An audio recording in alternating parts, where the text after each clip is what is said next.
আজ শুক্রবার, আর আজকে আমার মেয়েকে সকালবেলায় স্কুল ছেড়ে দিয়ে এসে এই দেখুন, আমি এটা সামনে যেটা স্কুলটা দেখতে পাচ্ছেন ওটা হচ্ছে এজি চার্চ। আর এই যে হলুদ বিল্ডিংটা এটা হচ্ছে ইন্ডিয়া ইন্টারন্যাশনাল। আর এইখানে হচ্ছে এই দিকের পেছন দিকটা নারায়ণা স্কুল আছে, আর এই দিকটা হচ্ছে ডিএবি।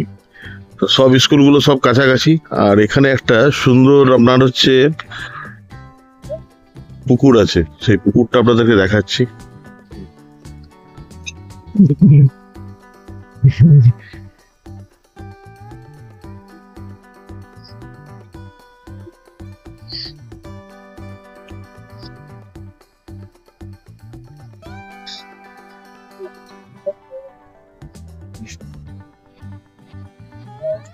আর এই হচ্ছে সেই পুকুর, এখানে প্রত্যেকদিন মাছ ধরা হয়। তো আজকে আমি মাছ ধরা দেখতে পেলাম না। তো মাছ ধরা, প্রচুর মাছ এখানে ছেড়ে রেখে দিয়েছে, আর প্রত্যেকদিন ধরে। আর সকালবেলা এখানে যারা গার্জেনরা আসে তাদেরকে সেল করে। তো মাছ তো আজকে দেখতে পেলাম না, কিন্তু পুকুরে আজকে রোদটা পড়ে পুকুরের আকাশ এবং তার সঙ্গে সারি সারি তাল গাছ দিয়ে ঘেরা পুকুরটা আমার খুব ভালো লাগলো। তো আজকের ব্লগটা এটা দিয়েই আমি আজকে স্টার্ট করছি, ডেলি ব্লগটা। আর সামনে যে এটা পতাকাটা দেখতে পাচ্ছেন, কালকের এটা কাড়াবালা বলে একটা জায়গা আছে। আর আসানসোল শহর হচ্ছে এই দিকটায় পুরোপুরি।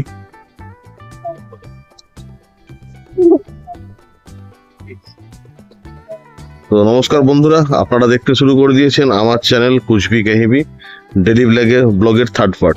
আচ্ছা, আর এখানে একটা সুন্দর মাজার আছে, সেই মাজারটা আপনাদেরকে দেখাচ্ছি। এখানে দেখছেন যে হাঁস, রাজহাঁসগুলো মাজারেরই। আর এটা হচ্ছে আপনাদের কাড়াবালার মাজার, কাড়াবালা বলা হয়। এটা রেস্ট হাউস, বাইরে বাইরে থেকে আসে। আর এটা হচ্ছে পুরোপুরি বড় মাজার, মাজারটার নাম হচ্ছে কাড়াবালা।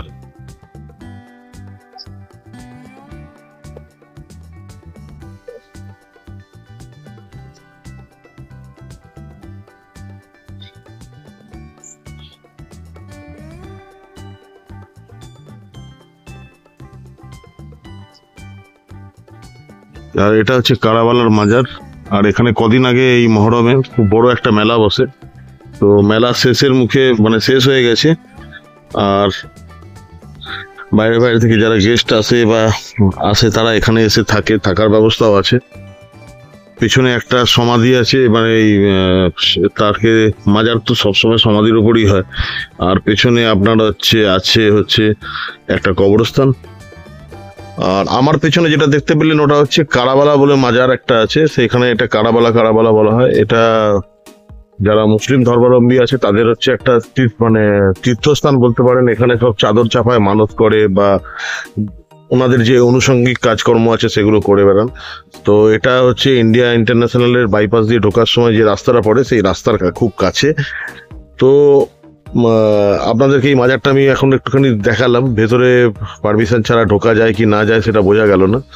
তো চলুন আমাদের নেক্সট এবার আমি বাড়ির দিকে ফিরে যাব। তো আজকে থেকে আমি একটু আমাদের আসানসোলে যে ওপেন স্পেস পার্কের মধ্যে জিম আছে সেই জিমটা আজ থেকে স্টার্ট করব। তো আমার সঙ্গে চলুন, ওই ওপেন স্পেস জিমটা যেটা আছে সেটা আপনাদেরকে দেখাচ্ছি। আর আমাদের এখানে এখন নতুন বোর্ড লাগানো হচ্ছে, সুস্বাগতম ভ্রাতৃত্বের শহর আসানসোল। বোর্ডটা বাংলায়, আর বোর্ডটা যদি কমপ্লিট হয়ে গেলে আরো সুন্দর লাগবে। আর এটা হচ্ছে আপনি ওই কলকাতা থেকে রানীগঞ্জ হয়ে যখন আপনি আসানসোল ঢুকবেন, আপনাকে এই গেটটা দিয়ে আপনাকে ঢুকতে হবে। আর এই দেখতে পাচ্ছেন যে এটা হচ্ছে আমাদের উষাগ্রামের কাছে যেগুলো টুরিস্ট বাস আছে তার বাসের সেই বাসের স্ট্যান্ড এখানে আছে। আর সেই স্ট্যান্ডগুলো এখন হয়ে গেছে আপনার হচ্ছে গ্লাস ফ্যাক্টরির কাছে। আর এই গ্লাস ফ্যাক্টরির কাছে এই যে পরপর দেখতে পাচ্ছেন ওপেন জিম, তো এটা করা আছে। তো আমি এখন ওই দিকের ওপেন জিমটায় আমি যাব। আর এই হচ্ছে ওপেন জিম আমাদের খোলা আকাশের নিচে একটা পার্কের মতো আছে। আর এটা হচ্ছে হাঁটার জন্য একটা রো করে দেওয়া হয়েছে 500 মিটারের। তো এটা আমি এখন 5 পাক এটা হাঁটবো আমি। ঠিক আছে।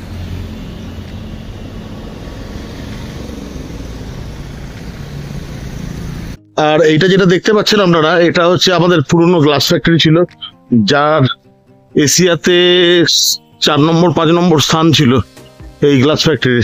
কিন্তু এখন পুরো লক আউট হয়ে যাওয়ার পরে, বন্ধ হয়ে যাওয়ার পরে পুরো একদম শেষ হয়ে গেছে।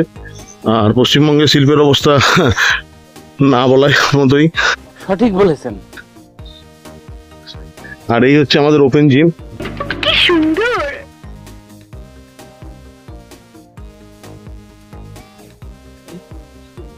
আর এই জায়গাটা হচ্ছে ওপেন জিমের এই মেকানিক্যাল ব্যাপারটা যেটা আছে, আপনি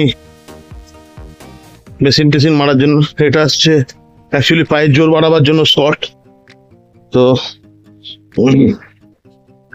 একটু স্কট মেরে নি। আর এইবারে মারলাম হচ্ছে এই বেঞ্চ প্রেসটা, আর লেগ প্রেস মারা হয়ে গেছে, তার সঙ্গে স্কট করবো, স্কট করা হয়েছে, আর এই চিলিংটা। তো বন্ধুরা, আজকের ব্লগটা এখানেই শেষ করছি, ডেলি ব্লগটা। আর যদি আমার ভিডিওটা ভালো লাগে, আন্তরিকভাবে করবেন, সাবস্ক্রাইব করুন, সঙ্গে থাকুন, আর আমার এই চ্যানেলটাকে এগিয়ে নিয়ে যাওয়ার জন্য একটু সাহায্য করুন। তো আজকের ব্লগটা এখানেই শেষ করছি। ভালো থাকুন, সুস্থ থাকুন এবং আনন্দে থাকুন।